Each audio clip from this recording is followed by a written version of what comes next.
This video will demonstrate how to work with the subparts of an object in the scene editor and code editor of Alice 3. Understanding how to manipulate the subjoints of an object or character will allow you to pose them in the scene editor or to animate them in the code editor.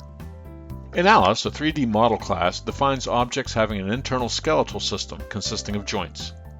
These joints are connected to one another by the subparts, for an example, an object's head, arms, and legs. Therefore, a subpart of an object is positioned and moved by rotating the joints of the skeletal system. If you would like to work along with this demonstration, pause the video and create a new project in Alice using the seafloor template. Add a new clownfish to the project. Position the clownfish in the camera for a close-up of the fish. In the Properties panel, select the clownfish from the Objects menu. Click the Show Joints checkbox. Reduce the object's opacity property to a low value, such as 0.5. Notice that the location of each joint is marked with a small axis object. Zoom in and look at the tail of the fish. Notice the white, green, and red axes. It's important to understand the subparts of objects also have their own orientation, and they will move, turn, and roll based on that orientation. The white axis indicates the forward direction for the tail, the red axis indicates the right direction, and the green axis indicates the up direction for the tail. It is important to recognize that forward for the tail is not the same as forward for the entire fish. Subparts of an object can be positioned in the scene editor. Select the object in the Object menu and move the mouse cursor over the right arrow to open a cascading menu of joints. Here we select the tail. When a joint is selected, Alice automatically displays the rotation handles around the selected joint. Here the rings are displayed with the fish's tail joint as the pivot point of the tail.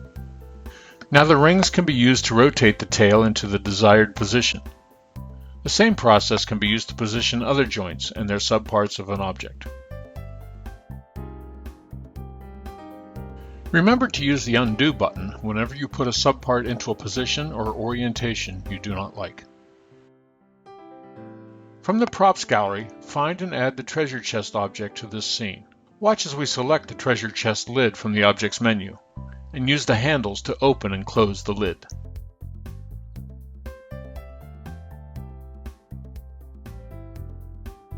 We are now going to use one-shot procedures to give us better control of the positioning of the lid. Let's start with the lid closed. Make sure that the treasure chest lid is still selected in the Object menu. We could use the rotational handles to open the lid, but we will not know exactly how far we have turned the subpart. This will complicate any code we later want to write for an animation to close the lid. Instead, we will use the One-Shots menu to turn the lid backwards 1/4 of a rotation. Click on the One-Shots menu, select the turn procedure, select backwards as the turn direction, and select 0.25 for the amount of the rotation. The treasure chest lid has now opened and is ready to be used in our program.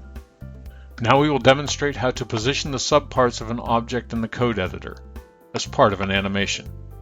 Close the chest lid again using a one-shot and return to the code editor.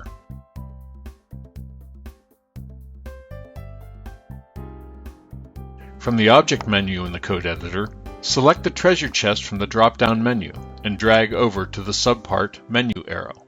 Select the treasure chest lid. In the Procedures tab, select the turn procedure and drag it into the editor. From the drop-down menu, select backwards as the turn direction and select 0.25 for the amount of the rotation. Run the program and watch the treasure chest lid open in the animation. Each class type shares a skeleton with the same joint orientations, allowing you to use the same poses and animations on all objects of a similar type. For more information about each skeleton type, with tips around the alignment of the joints and hints for basic animations, look for the different skeleton overview videos. In this video, we have looked at how to work with the subparts of an object, allowing you to pose them in the scene editor or to animate them in the code editor.